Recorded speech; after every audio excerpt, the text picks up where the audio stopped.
ನಾನು ನಮ್ಮ BJP ಪಾರ್ಟಿಯವ್ರಿಗೆ ಹೇಳ್ತೀನಿ, ದಯವಿಟ್ಟು ವಾಜಪೇಯಿ ಅವರು ಭಾಷಣ ಓದ್ರಿ, ಇಂದಿರಾ ಗಾಂಧಿ ಬಗ್ಗೆ ಏನು ಭಾಷಣ ಮಾಡಿದ್ದಾರೆ ಅಂತೇಳಿ.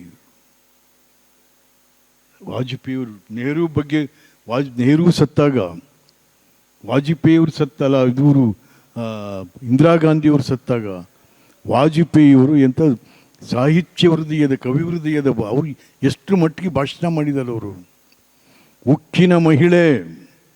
ಉಕ್ಕಿನ ಮಹಿಳೆಯನ್ನು ಕಳೆದುಕೊಂಡ ಭಾರತ ಅಂತಾರೆ ಅವರು.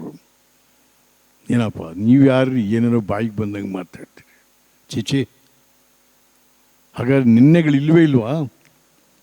ಬರೀ ಇವತ್ತು ಅಷ್ಟೇನೇನಾ? ನಿನ್ನೆಗಳ ನೆನಪು ಬೇಕಾಗ್ತದೆ. ನಮಗೇನಾಗಿದೆ ಈಗ ಅಂದರೆ, ರಾಜಕೀಯಸ್ಥರಿಗೂ ನೆನ್ನೆದ ಅರ್ಥ ಮಾಡ್ಕೊಡ್ತಾ ಇಲ್ಲ. ನಾ ಹೇಳ್ದಲ್ಲ, ಪ್ರೊಫೆಸರ್ಸ್ಗಳು, ಹಿಸ್ಟ್ರಿ ಆ್ಯಂಡ್ ಪೊಲಿಟಿಕಲ್ ಪ್ರೊಫೆಸರ್ಸ್ಗಳಿಗೆ ಎಮರ್ಜೆನ್ಸಿ ಡಿಕ್ಲರೇಷನ್ ಅದು ಏನಾಯಿತು ಅಂತ ಅವ್ರಿಗೆ ಗೊತ್ತಿಲ್ಲ ರೀ.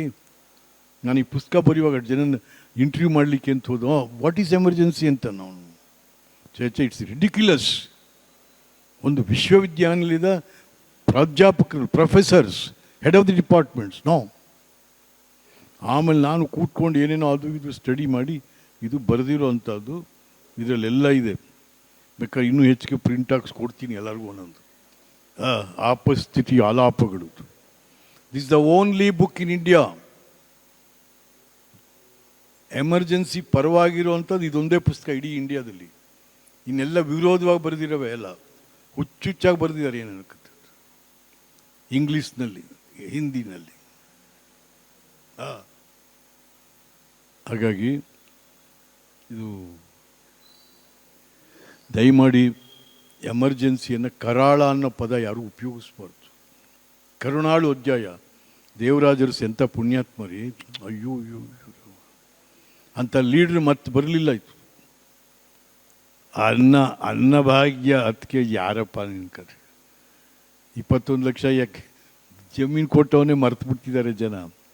ಯಾವ ಭಾಗ್ಯನೂ ಯಾರೂ ನೆನ್ಕೊಳ್ಳಲ್ಲ ಸಿದ್ದರಾಮಯ್ಯ. ನೆನ್ಕೊಳ್ಳೋದು ಏನಪ್ಪ ಅಂತ ಅಂದರೆ, ಗಟ್ಟಿಯಾಗಿ ಏನು ಕೊಟ್ಟಿರ್ತೀವಿ ಜನಕ್ಕೆ ಅದು ನೆನ್ಕೊತಾರೆ. ನೀರು, ದೇವರಾಜರು ನೀರು ಕೊಟ್ಟರು, ದುಡಿಯೋ ಕೈಗೆ ಉದ್ಯೋಗ ಕೊಟ್ಟರು, ಏನು ರೀ ಕತೆ. ಸೊ ಹಾಗಾಗಿ ದಯಮಾಡಿ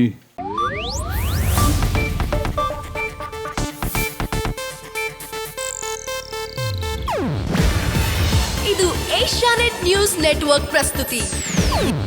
ನೀವು ನೋಡ್ತಿದ್ದೀರಾ ಏಷ್ಯಾನೆಟ್ ಸುವರ್ಣ ನ್ಯೂಸ್.